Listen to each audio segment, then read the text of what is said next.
We've traversed the tombs of Naxxramas. We've climbed every cliff on Black Rock. Now the world cries out for heroes. As a new evil rises, there will be danger. There will be doom. There will be ancient temples filled with relics, treasures, and traps. Who will answer the call? Explorers lead, and we are in need of explorers. Adventure we seek, cross land and sea. Won't you come and join us? Yes!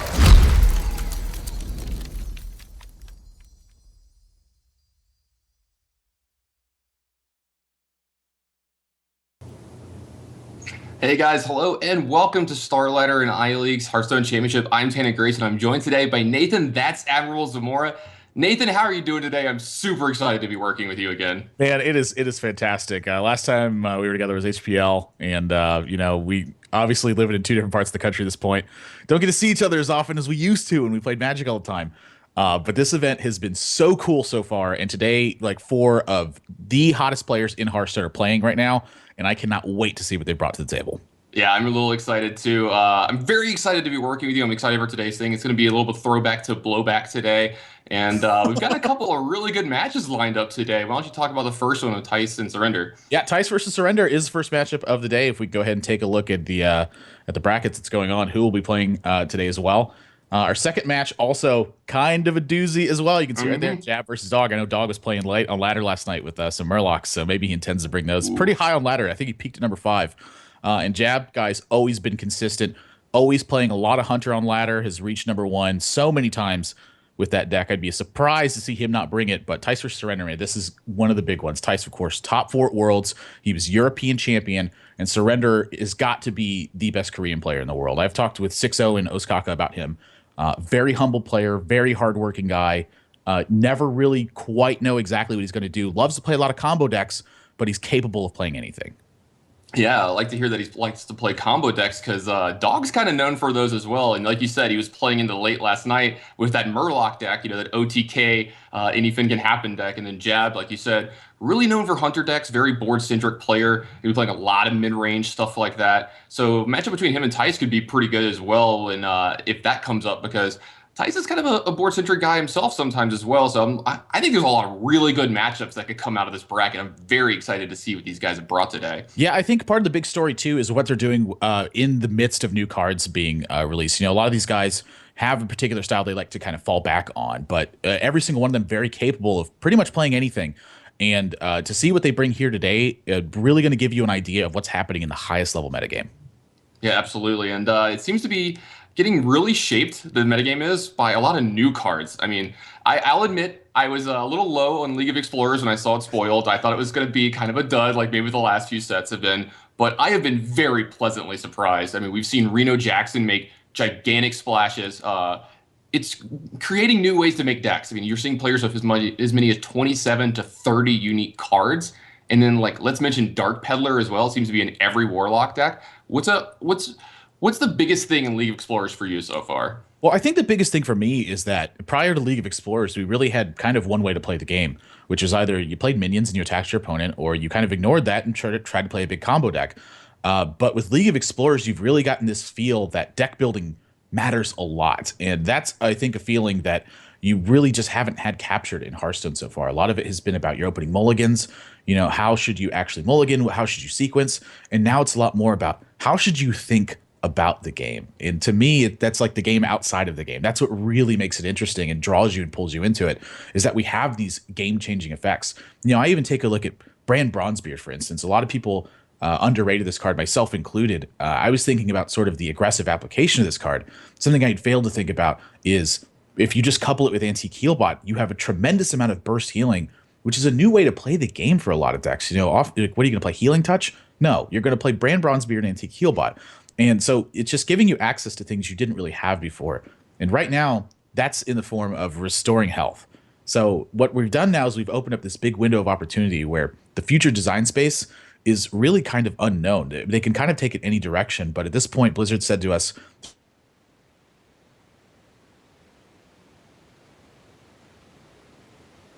League of Explorers is really step 1 to that. Yeah, I mean, you can see it right away with the deck that Purple won DreamHack with, that Warlock, Mallylock deck that he could gain 16 life. I mean, I saw him draw multiple cards off Azure Drakes, get multiple cards off Dark Peddler. I mean, that card can do so many amazing things.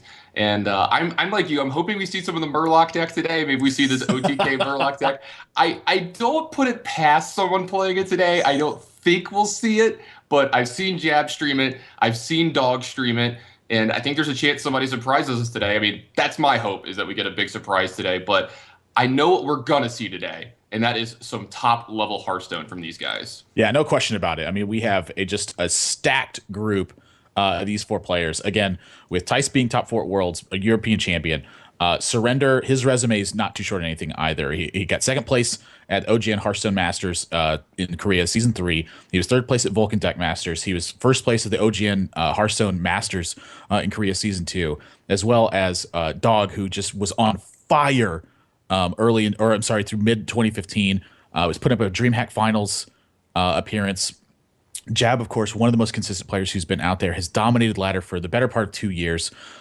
In Season 1, he was just short of BlizzCon. Season 2, he actually made it to the opening week at BlizzCon, which is just a phenomenal performance to have in back-to-back years. So as far as the competition is concerned, it's really tough to say who's got the edge in this one, because I think they all have very different strengths, and they all kind of match up in very interesting ways as well. Yeah, I think it's very hard to pick a clear favorite out of this, like you said. I think it's going to be whoever's the most prepared for today, whoever builds the best decks, and just who draws the best as well today, too. Because as we know, it can come down to that between 2 great players. No one's going to make a mistake. So whoever gets, maybe a little luckier in their games might be the winner. And I want to talk about Jab for just a second, like you said. I think it's awesome that he's getting a little more exposure on big stages. This is the kind of guy that he needed more chances. I mean, he was putting up the finishes on ladder. He was traditionally, he's the guy you go to when you want a hunter deck. If you're like, hey, what deck should I play this weekend? What hunter deck should I play in this tournament? You go to Jab. And he's not just a hunter player, though. He's shown that he's good with other things as well. Made great runs at BlizzCon the last 2 years, like you said. Love seeing the fact that the guy's getting to play on a big stage, and hopefully he can make the most of it out of this tournament. And I have a feeling he'll be getting some other chances as well. Yeah, with more championships being added into the mix this year, I would definitely consider some of the most consistent ladder players ones who oftentimes will have an advantage in terms of making deep runs in those events. But none of these guys are really any strangers when it comes to that sort of thing. So I would say that I'm very happy that Jab is getting these sorts of opportunities to really appear. We're going to see if we can actually close out a championship this year. That's something I guarantee you he's in the hunt for, is one of those very big ones to put on his resume. While the other guys all pretty much have something that they can really be proud of in their past Hearthstone careers right now. I think Jab has a great resume that he can be proud of, but I can tell you from every professional player's point of view, the firsts are what matters. They don't care about the seconds. They don't care about the thirds. They don't care about the money. They want the first place. They want the championship title. Oh, yeah, I can agree with that. I don't have a trophy from my career in Magic, and that's the one thing I was missing from my career. I just never got that one trophy. So we've talked a lot about Group A. That's what we're going to be covering here today. Let's take a look at Group B. I think we actually have a slide for that as well. This is the group that's going to be going on another day. We won't be bringing that one to you today, but this group, StarLadder, I tried to find a weak player. I tried to find a weak group. I tried to find the group of death, the hardest group. And it's impossible to fit. Look at this group. It's got a Maz, Kalinto, Trump, and Life Coach. And the biggest one I want to talk about first here is Trump. I actually covered his first couple of rounds, and he started out 3-0 in his group. And I thought it might have been the hardest group. That's the group that Firebat was eliminated from. That's no joke when Firebat finishes 5th in a group out of 5 players. And Trump has just been getting better and better in everything that I've seen him. A few months ago, people might have given him a little, flack about, being an actual competitive player. They said, oh, he's just a streamer, but man, has he stepped it up. Yeah, I remember during the round of 40 when Trump was putting up a great performance to get to the America's Championship, where his run to BlizzCon fell short, but I would have to say that over the past year, that Trump is probably just the most improved player in Hearthstone. This is a guy who pretty much did start out as a streamer. He was an arena player, very educational player. This guy doesn't really need too much of an introduction.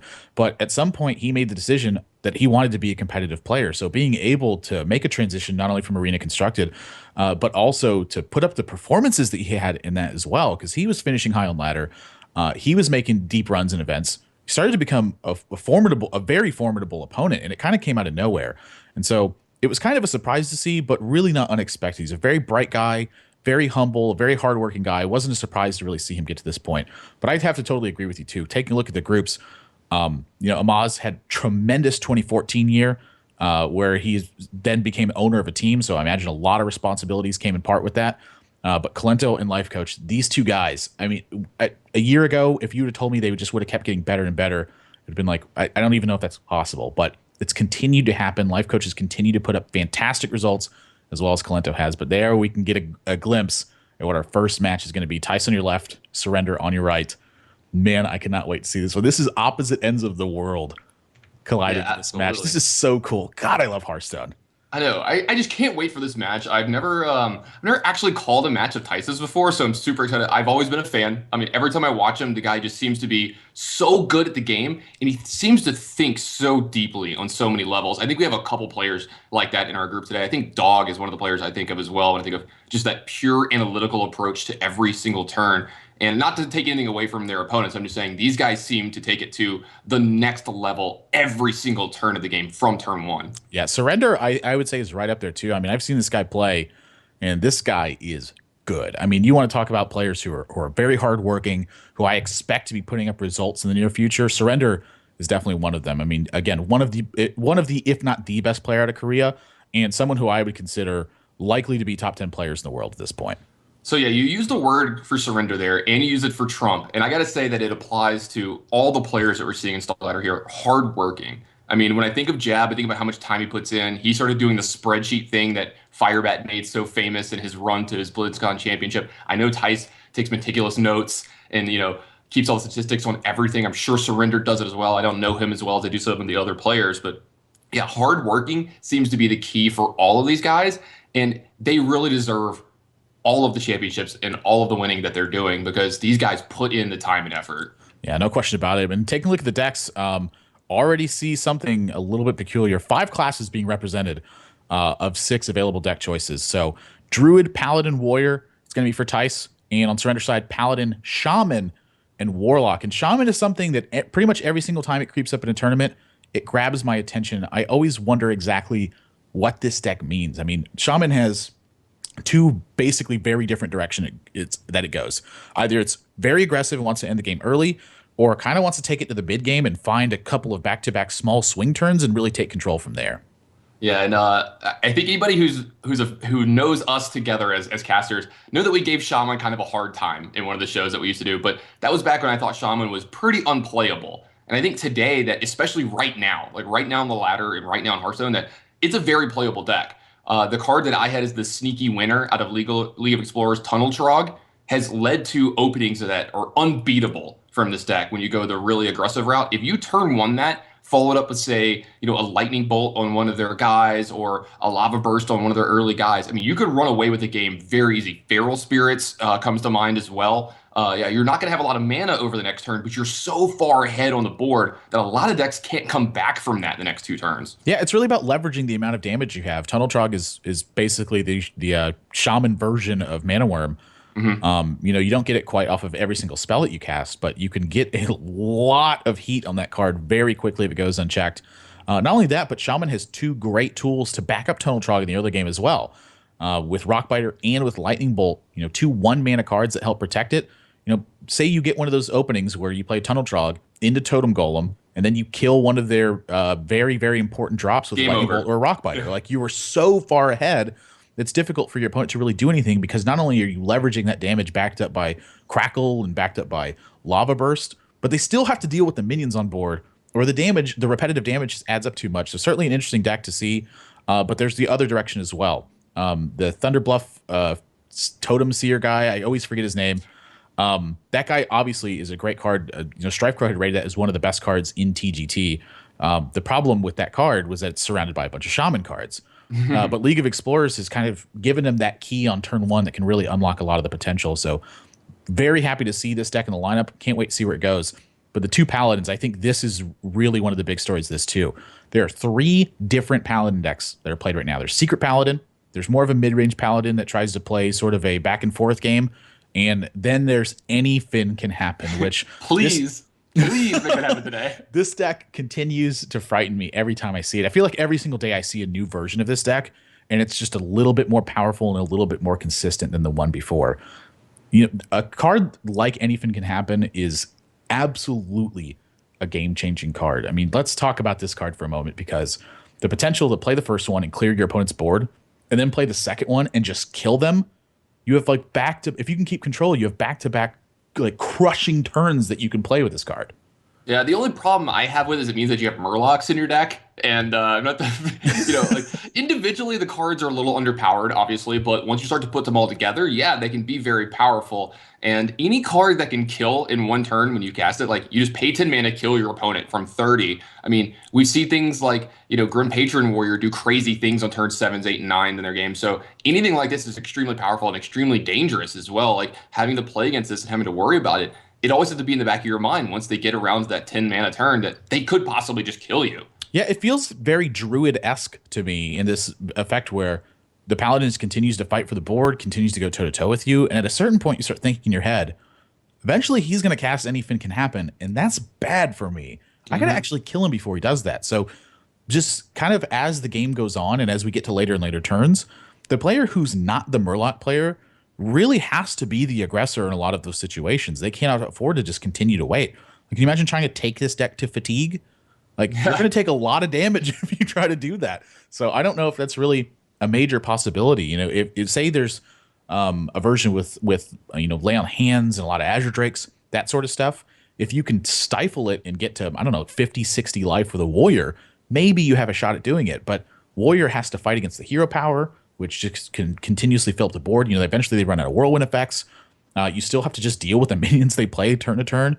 It's certainly kind of a problem. And anytime you're playing against this and the Murlocs have all died, you have to worry about Anything Can Happen. That's a very interesting situation to see.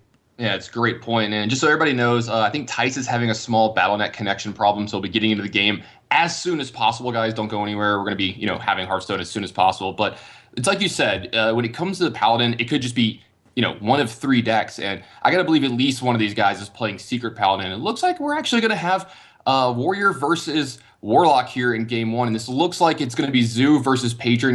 This is what I thought Tice was gonna be bringing when I saw Warrior. I was like, this has to be Patron. Yeah, I mean, Patron is it's such a powerful Warrior deck right now. Osaka had a great run with it at the World Championships, as well as Tice. Tice also put up a fantastic performance with the deck. And seeing a Zoo, this isn't really a surprise to me.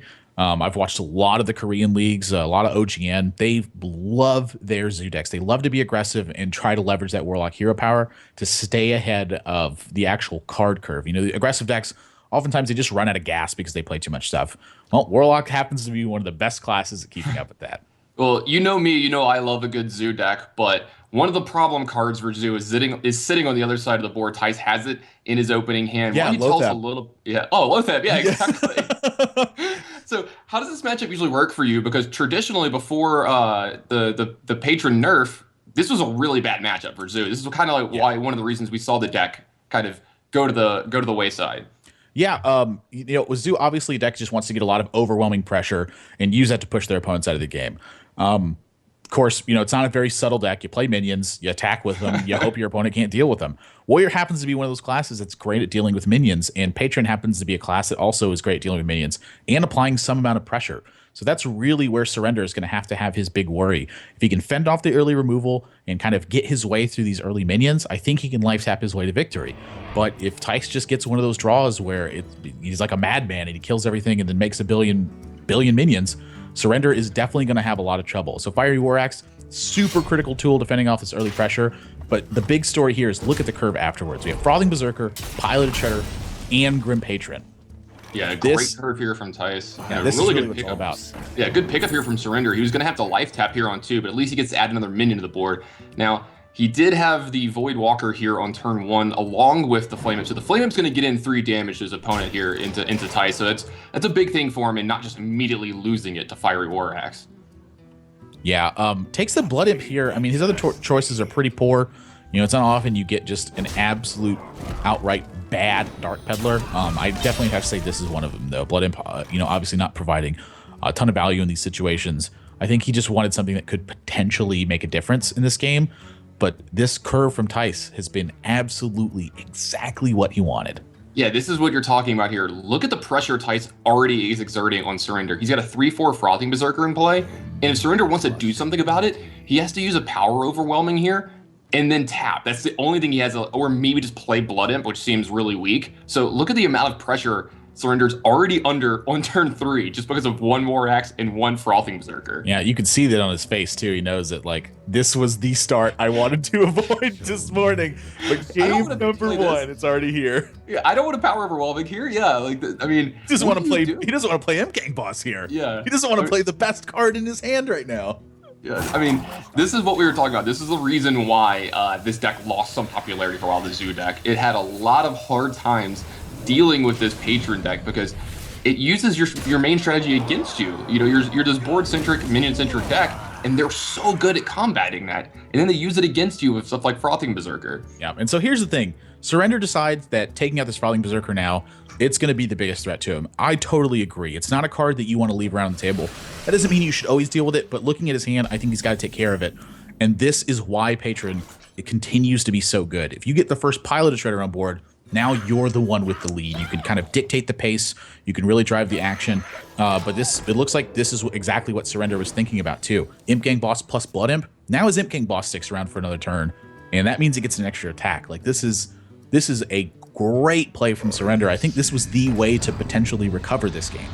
Yeah, absolutely. Now this Lotheb is going to have a thing or two to say about that, putting a little more pressure on Surrender here. Now Surrender, he does have a Defender of Argus. You know, he has an Ironbeak Owl here if he wants to try to take care of the Piloted Shredder at some point in time, but he's got to try to make headway into this turn 7. This Dr. Boom's got to carry a lot of weight in this game if he wants to win from here. What does he have to do over the next 2 turns to ensure that he has a chance for Dr. Boom to take it over? Well, that's really kind of the game that Theis has turned it into at this point, is now Surrender doesn't really have the option to just bring a bunch of overwhelming pressure and push Theis out of the game. He's got to find a way to get control of this board and hope Dr. Boom can run away with it. So, you know, that's what I see as his story right now. And the Surrender, he may be thinking something else. He may be thinking, hey, you know what? I could have enough damage here to really get this done. And, you know, the Defender of Argus is a threat right now, and you have a 3/6 Imp Gang Boss. It looks like he wants to fight for the board. I totally agree with this, but spell power being dropped, does that make any difference with where this Whirlwind is concerned? That is kind of scary. I mean, anytime a minion comes out of a Shredder with spell power, I'm always a little wary against any deck. I mean, spell power plus is always a dangerous thing to have to deal with. Now, Theis does have Whirlwind Grim Patron available to him, but I don't know if he wants to get that aggressive with it yet. He does have an Execute along with an Armor Smith, so he's got a lot of really good options this turn. Yeah, just gonna take his time. You know, he's thinking the exact same thing, right? Surrender has also decided to fight for the board at this point. Theis has got to recognize that. So I think at this point it's a matter of just, you know, continuing to play efficiently, make sure you give him the right road humps, and just kind of take your time. You know, he's not really under a ton of pressure. I think he's got plenty of time to work with. And I love the fact that Grim Patron is still a deck, by the way. I don't know if you remember this, but when it got nerfed, everybody was tweeting about it, about, you know, the death of Patron. This is so great. And I actually tweeted about it. I was like, yeah, guys, it's great that you think Patron's gone. It's still going to win the World Championships. And then Oskaka ended up winning the World Championships with it. I think it's awesome that it's still a deck. I think it's better now. You know, it's not as oppressive as it was beforehand. There's no more 40 and 50 point damage combos coming out of people's hand. And the deck just requires a lot of skill to play really well and correctly too, which I love seeing that from these top level players. Yeah, I mean, occasionally you do just get hands where you play on curve and you play your most powerful thing, and your most powerful thing beats up your opponent's stuff. But when you get into tricky situations where you really need to think about, you know, threat allocation, what can you afford to sacrifice, what's the right turn to battle rage, all those things can come into account, and suddenly you find yourself in really tricky spots. And speaking of tricky spots, Surrender's... This one...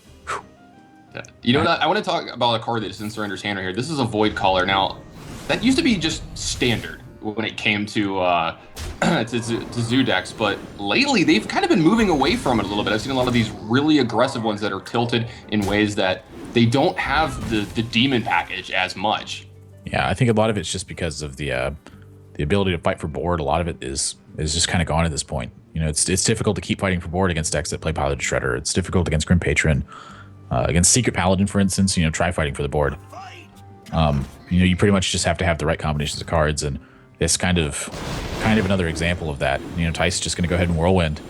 Yeah, speaking of the right combination of cards, Grim Patron, Armorsmith, Whirlwind, that's a pretty good combo. It's been since those cards came out, and Tice is pushing a lot of damage. He has got a huge board presence here. Surrender has to get something going. I mean, he has a Doctor Boom, but he doesn't have a demon to come out of this Void Caller. Yeah, and part of the other problem too is that Tice is this has really been the turn that he's turned the corner. He started to pressure the life total. Surrender can't just life tap forever at this point.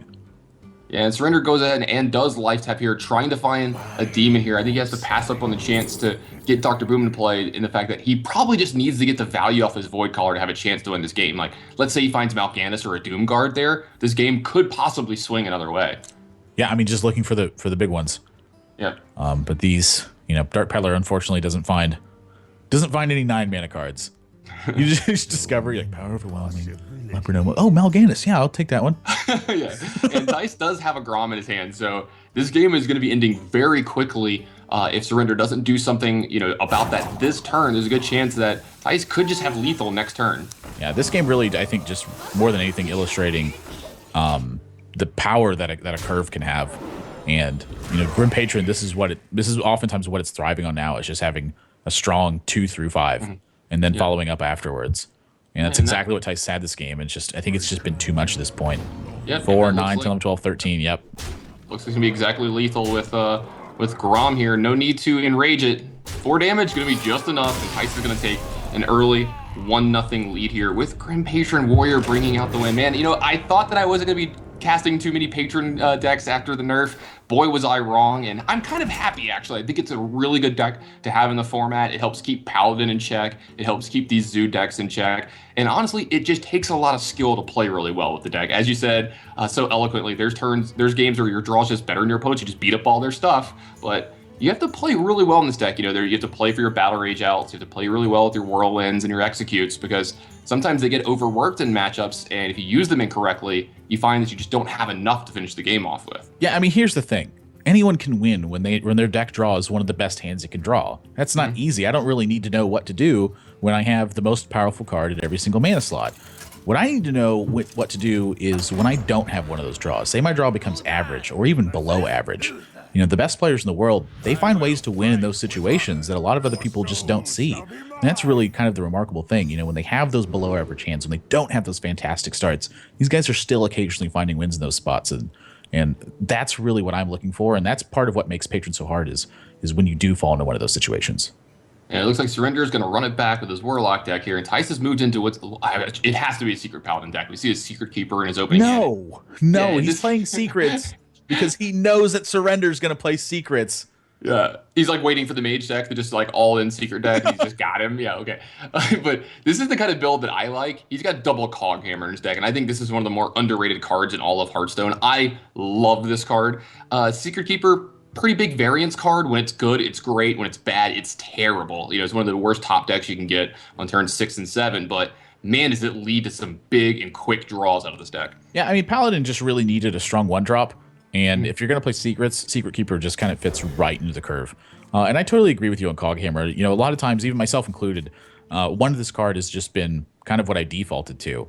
But something to really take account for is exactly what Secret Paladin's trying to do and what that means for its build. This deck wants to be consistent, wants to have a very linear opening where it kind of just does the same thing every single time. So no, drawing 2 Coghammers is not good. It's oftentimes extremely bad. But the thing about it is you do want to draw Coghammer, and you want to draw it pretty often. So having 2 copies of that card, just make sure you draw it more often. Paladin isn't going to 30 cards. And if it goes to 30 cards, it's probably because it's lost. So just to have a second copy in there that sometimes mucks up your draw, but gives you a little bit more consistency, I think it's totally worth it. And Tice is going to opt to not use his coin and Noble Sacrifice here. I don't hate that, considering the fact that he's got Lotheb, Mysterious Challenger, Dr. Boom in his hand already. That coin is getting saved for something much bigger of a player, and Surrender is getting on the board in a big way here in this turn as well. Yeah, I mean, I would totally agree with you, too. I don't think Tice should be using this coin just yet. He really wants to use it to make sure he's not floating any mana and picking up a turn where he otherwise has a not-so-stellar play. I mean, so far, his curve has been kind of on point, and this is really the turn that he was looking for, maybe using this coin. Say he picked up a Pilot Shredder, a Muster for battle, he'd be able to use a Secret and a 3-drop to go with it, but he just completely whiffs on turn 3 instead, and Surrender has already gotten value from the egg, so this is a dangerous spot already for Tice. Surrender's opening much better than it was in game number 1. Man, it looks like it's going to keep snowballing out of control here against Tice. Tice is going to have to do a lot of work with that hand that he's got to kind of recover here. Surrender's got some very good options. He can play a Void Caller with a Doom Guard in his hand, or he can just Defender of Argus' guys here and just get to real busy and do a lot of damage here. So a couple of options for him. See if he wants to get more aggressive or wants to play for the board even more with a Void Caller here this turn. Now, you mentioned something about the Patron deck, about how, sometimes you just draw these great curves, it just beats up all their stuff. When I think of that, I think of this Paladin deck. I think it just has the best curve in the game, right? From 1 to 8. It just seems like it has the most powerful card at every mana cost almost. Yeah, it certainly has a lot of great ones. There's no question about it, but I can tell you what, Zoo has always that potential to really swing the game back around. And this situation you're seeing right here, I think, is one of the reasons Void Caller is in his build, and actually why I would tend to favor it as well. When you're ahead, Void Caller puts you really ahead. When you're behind, it can sometimes make up that pressure. So you sacrifice a lot of power on turn 4 for a lot of future payoff in this card, and that's what it's really about. Surrender has done a great job of dismantling Tice's board, and now he's taken advantage of the fact that he had one turn where he stumbled.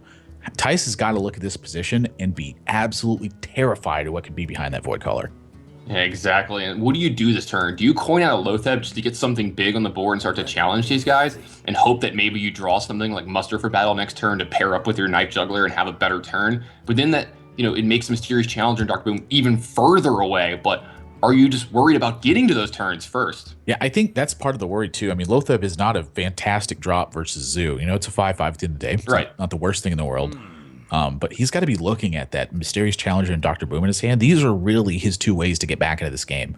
So right now it's a matter of buying enough time without giving your opponent too much. So he's going to take his time here. Really, he's going to just think through quite literally every single scenario and hope that he can find the best one. Yeah, no.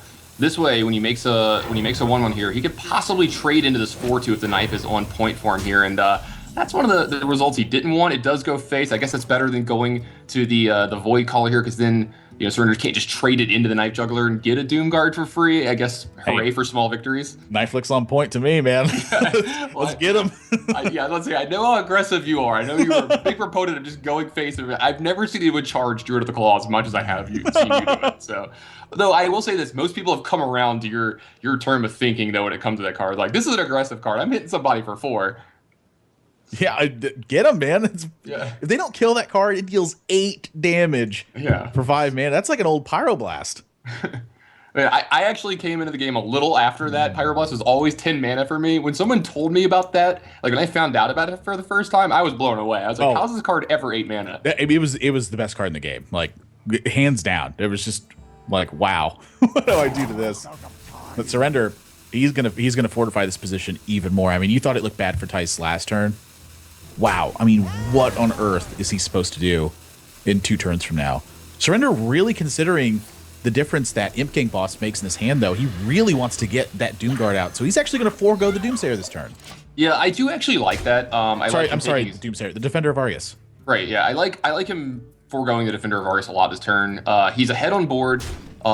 He just needs to pace this game at a good rate here. He has a Dr. Boom. He can get this Doom Guard out for, I'm using quotations here, for free next turn. So I really like the way he's pacing this. Make sure that this Void Caller brings in Doom Guard here, and then you get to play Dr. Boom next turn, which you're going to get to a Doom Guard and a Lotheb this turn if you want, or a Doom Guard plus a Defender and a tap this turn. I mean, these turns are very powerful. Yeah, some of the other problem, too, is that Tice has actually drawn 2 secrets prior to playing the Mysterious Challenger, which definitely is, just doesn't feel too good. And Surrender really going to think about what these secrets are and try to sequence this the right way.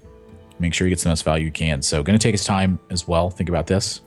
Yeah, he's going to get a little extra great info for himself here, too. Whenever he attacks this turn and knows no Noble Sacrifice procs, he knows that the second copy is in Tice's hand. Yeah, I mean, that's always a big benefit. Surrender is definitely the kind of guy who's gonna pick up on that.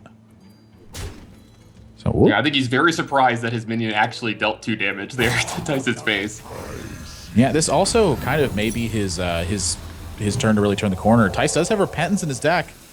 Unfortunately, not really much effect for him at the moment. The difference between a 5/5 Lotheb and a 5/1 Lotheb right now isn't really any different. And so Surrender, he's taking this as his opportunity to really strike. Tice has played Mysterious Challenger, but it didn't give him anything this turn. And so Surrender knows that if he attacks right now, that this is his opportunity to maybe start pushing Tice out of the game. Exactly what Tice did to him last game.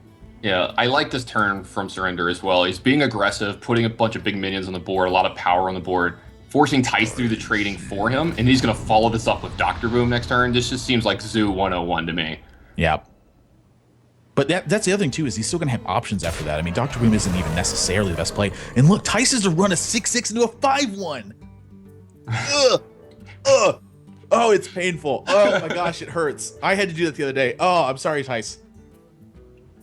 Yeah, not exactly where you wanted to be. Not the greatest value on his card here, but yeah, take a look. Tice is still scrapping. Look, he picked up second Imp Gang boss, and we saw him last turn. He wanted to get the Imp Gang boss out of the way to ensure this Doom Guard was what hit plays his Void Color. And you could tell, look at Surrender. He wanted to play this Dr. Boom this turn. This is exactly what he was setting up. But now if he plays the Dr. Boom, there's a chance he doesn't get that Doom Guard out of the hand. There's a chance the Imp Gang boss instead. So he's got to rethink his turn. Is it proper to play the Imp Gang boss and the Defender of Argus? And Surrender goes, you know what? Gotta have it. Yeah, I think you have the Imp Gang boss into Defender between the two Imp Gang bosses, and then, I thought he was actually going to trade the 3-1 here to make sure that Doomguard could eat the Lothar, but yeah, he's going to smartly play around the Avenge here. I like this as well. There's Redemption now. Yeah, he's going to get to trade in with the Redemption, so there's no more secrets on Tice's side. Surrender successfully navigated through all of those. There's Doomguard, and I imagine the Defender of Argus is going to protect that Doomguard. That's exactly what it's going to do. So now Tice on a big clock at the moment. He's got to fend off 5 damage a turn, plus the pressure that's on board right now. And Coghammer might be the card to do it. Yeah, he did pick up a Coghammer. We talked about how powerful that card can be, especially in matchups like this. It's so good against Hunter. It's so good against Zoo. I mean, if they have to attack your minion twice, that's so bad for them. Plus, it picks off little guys. Like, you can pick off this 2/2. And then let the Lothar do some really good trading here. So not a bad pickup from Tice here, but does he have enough time to play this? He has this Dr. Boom. It's green. How do you pass up a Dr. Boom on turn 7? Well, part of the problem is that it's just the amount of damage he's facing down. Sure, I think he could eventually fend off what's here right now, and maybe even what's in Surrender's hand, but Surrender's got 25 life. That's a lot of time to use those life taps to try to make use out of it, and it is going to be Dr. Boom. He says he needs the pressure now. 5, 6, 7, 8, 9, 10, 11, 12, 13, 14, 15, 16. Surrender picks up lethal. Doesn't have to even life tap for it. Just there it is. Yeah, and this is what makes Zeus so dangerous. It's so good at fighting for the board, especially early, taking it over, and then finishing you off with stuff like Doomguard, Power Overwhelming, Abusive Sergeant, just extra ways to add extra power. And Surrender ties it up 1-1 here, winning one for the good guys in the Zoo deck there. The good guys. Gosh, you're a scumbag. You know that? No, I love Zeus. Paladin. Justice is going to demand retribution on you for that. You know that? Yeah, absolutely. I'm just such a big fan of Zoo. I loved the deck, and then Patron came out. I couldn't play it anymore. I'm just so glad that the deck is good and playable again. I couldn't play the original scumbag deck, so I had to swap to the new Patron deck that everybody loved. I'm hoping we see Shaman this round. All right, come on. And there it is. It looks like it's the Mech Shaman Central one. So, we've seen this deck do amazing things, and we've seen this deck just fall flat on its face. Yeah, and Surrender, you could did you see the look that he gave with this opening hand? He was blown away. Yeah, it's got some good ones in it. Yeah, this could definitely be a very frightening opening for Tice. The thing about it is Tice has got to think about what this Shaman deck is right now. This isn't a deck that just appears all the time. Of course, Surrender replaces Crackle with Crackle. I know that feeling, man. Yeah. But Tice doesn't know exactly what this build is, so he's kind of forced into keeping this Noble Sacrifice just to make sure he can play a little bit safer. Happens to be pretty good in this situation, but Surrender's hand is no joke. That is a Mech Warper into a Neutron and Whirling Zap-O-Matic. This game could get out of control. Yeah, and I love the fact that he coins out this Mech Warper. In some matchups you might not want to, but there's really no way to get punished for it here. Yeah, this is the matchup where you definitely, Mech Warper is just the card that you want to play. Man, Surrender's hand is aggressive, and you gotta believe he's gonna add an Neutron here this turn to kind of protect his minions. Now, he's gonna want to add this Whirling Zap-O-Matic, and he's even got a Totem Golem and a Cogmaster and a Crackle behind all this. His hand is angry. Yeah, not only that, but Tice actually, he draws Coghammer. That's a great draw for him, but without that Coghammer, he actually had no way to even kill the Neutron this turn. Yeah, that was a big pickup. Now the question is, do you Coghammer first or second here? Do you want, 2-1? Do you want your 1-1 guy to have Divine Shield or your 1-2? And I kind of like it this way. Yeah, I mean, Divine Shield's definitely better in this situation. I mean, you're facing down, the least 2 power. Doomhammer gets picked up. That's a super important card when you've had this aggressive of a start.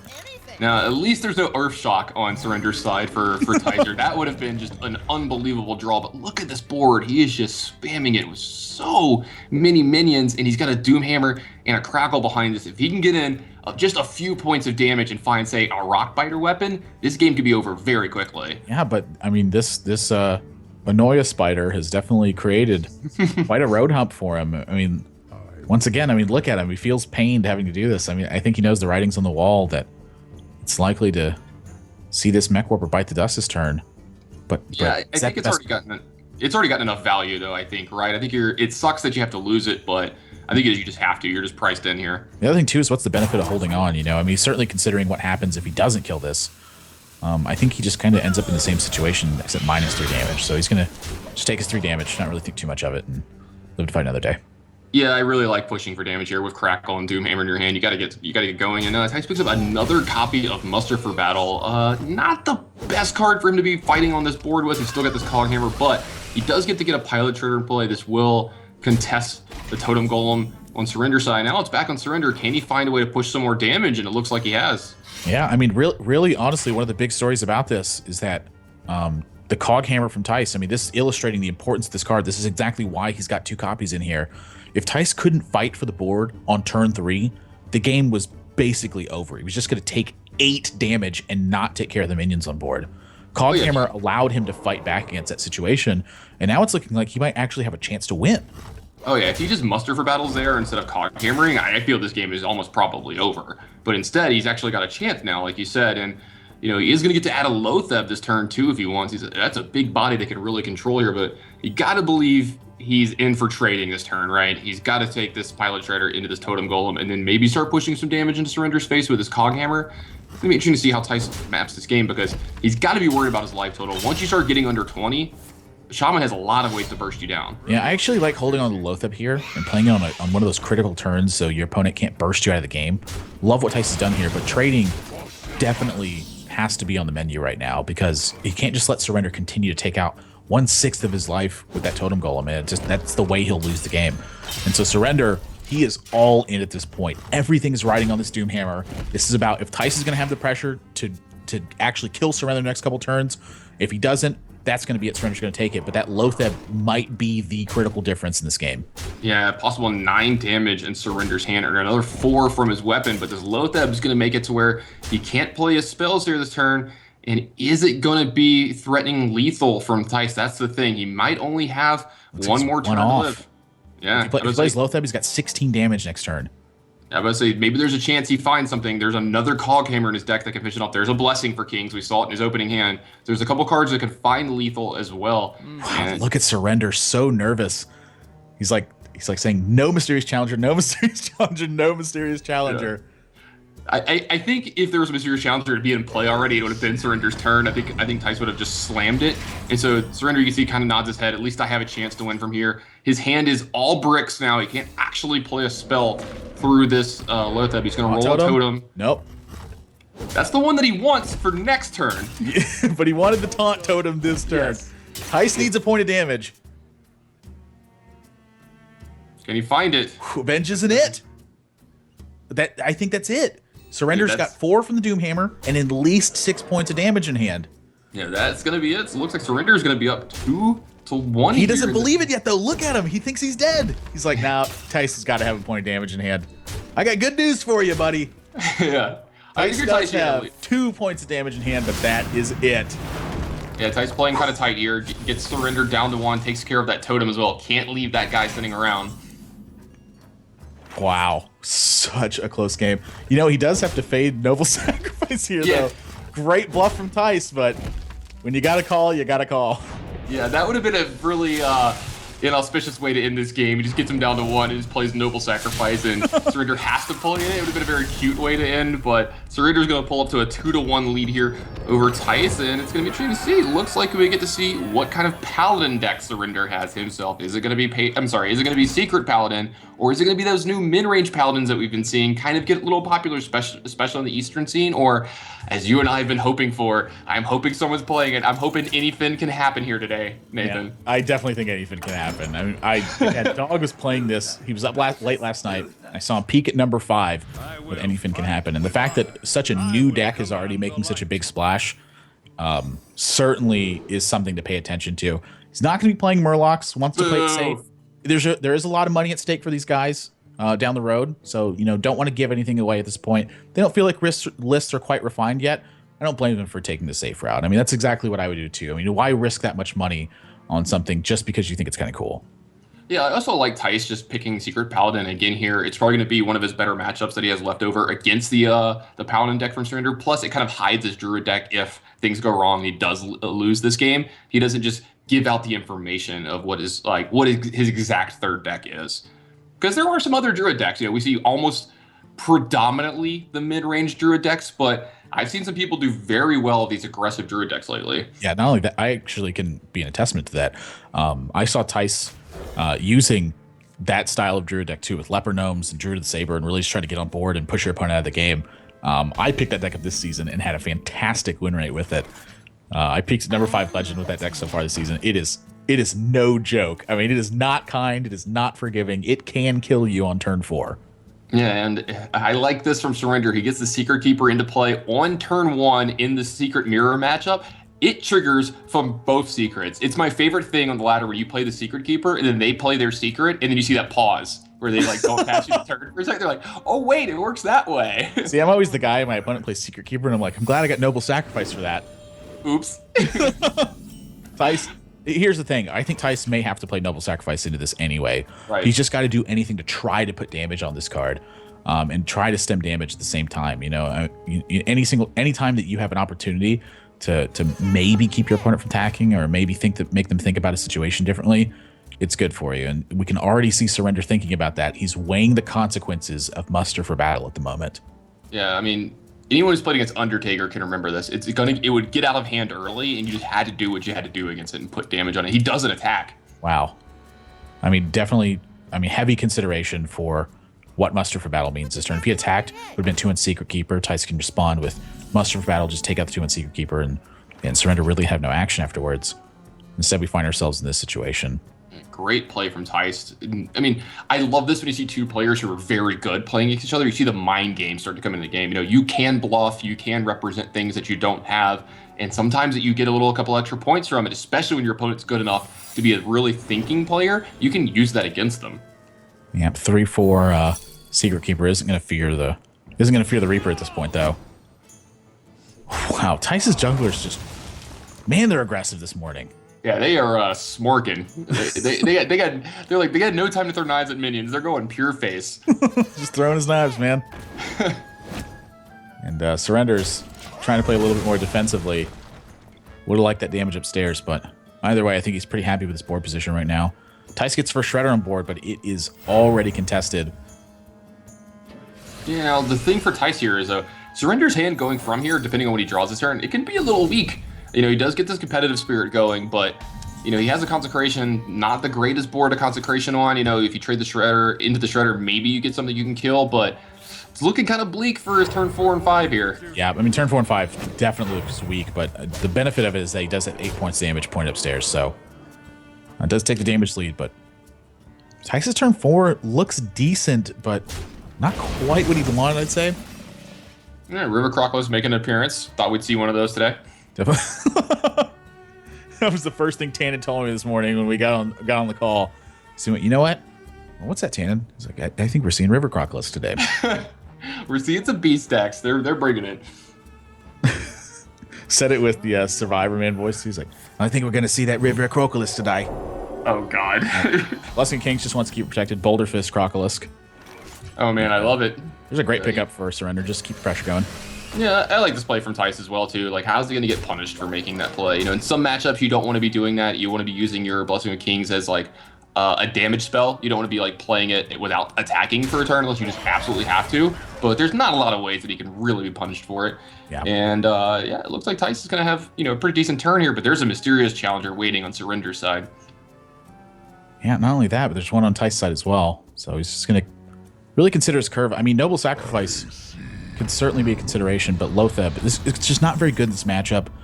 I think it's just this is the turn to play it. Like, get it out of your hand. Hope that the 5/5 can really make a difference. And there is Mysterious Challenger. 3 Secrets drawn, of course. Competitive Spirit has been used already this game for Surrender. And now he's got to think about where does this Paladin Shredder get pointed. We taking out the 6/3. Looks good to me right now. Yeah, I gotta believe you gotta trade with the 6/3 here, especially if you got Noble Sacrifice. But And also take out 25% of your opponent's remaining health. I like it. Yeah, I was gonna say I like the attack upstairs too. It's just not as congruent with the way that he was playing the game earlier. You know, he had that turn where he traded when he could have pushed some damage and made Tice do some trading, maybe playing around concentration just a little bit there earlier in the game. So a little back and forth on those plays, but they're both fine. Yeah, it really just, I mean, it would have played the Mysterious Challenger. I mean, that's your defense right now, right? So right. This is the turn to really, you know, take things up a notch. Let's start pointing the damage there. Tice has got to have an answer to this. You know, you're not the one who's playing defense at this point. And that was not a bad Avenge for Tice there. He can still trade into the Mysterious Challenger now. If the Avenge had gone over there, he would not have been able to handle taking down the 6/6 there. And now if he wants, he's got some trade options and playing his own Challenger as well. The problem with it is the person who plays Mysterious Challenger second, usually not in as good of a shape. I mean, Surrender's already got a 1/1 in place to take this out, and that looks like that is way more than enough damage to end this game. He actually gets word there's no Noble Sacrifice either. 11-point Piloted Shredder is going to lock things up. Surrender drops game number 1 and then picks up 3 straight versus Tice. Yeah, and you know, Tice back to the drawing board. He's gonna have to win a few more matches here today. Surrender in the driver's seat, up 1-0 here. It's gotta feel good to get the first one out of the way, especially when you lose the first game and win the next 3 in a row, as you said. How do you like Surrender's lineup? It is pretty aggressive. No, he's only playing Zulok, Mech Shaman, and Secret Paladin. That's not a very aggressive lineup. I mean, I don't think we're going to be seeing a lot of 9 and 10 mana turns from Surrender here today. He is bringing the beats, and from Tice, we didn't get to see his third deck. It is a Druid deck, but we don't know exactly what kind it is just yet. He did get to hide it. He has Patron, he has Secret Paladin, so, you know, his back's against the wall here, but he's one of the world-class players. He's got a lot of ways to go, but he can still turn this around. Yeah, certainly has both Druid decks in his range. You know, very much known for Druid. It's been a fantastic performer with him over the entire course of his career. Still not out of this one yet. Is going to be playing the loser of the Jab versus Dog matchup at Surrender. Moves on. Fantastic performance over Tice. Really impressed with his deep thought in this one. Really considering every single turn. How does he set up the next turn? So, you know, a lot of players when they play, they're thinking about what do I do this turn? What do I do this turn? What do I do this turn? Surrender's thinking about what he does the next turn. And so he's considering what his opponent's going to do and what that means for him on this turn as well. You know, very mindful. Always making sure he's dotting his I's and crossing his T's. Love to see his performance in this one, and you know, I can't really say anything about his lineup either because I love when he's brought to the table. I can't wait to see what he has to face off against next round. Yeah, I thought you'd be giddy with his lineup. I know how aggressive you love to be, Nathan. And with that, Surrender is up 3-1 against Tice. Now we do have another match coming up for you guys in just a few minutes. We're gonna be taking a short break, but when we come back, we're gonna have Jab versus Dog. Don't go anywhere. You don't want to miss that match.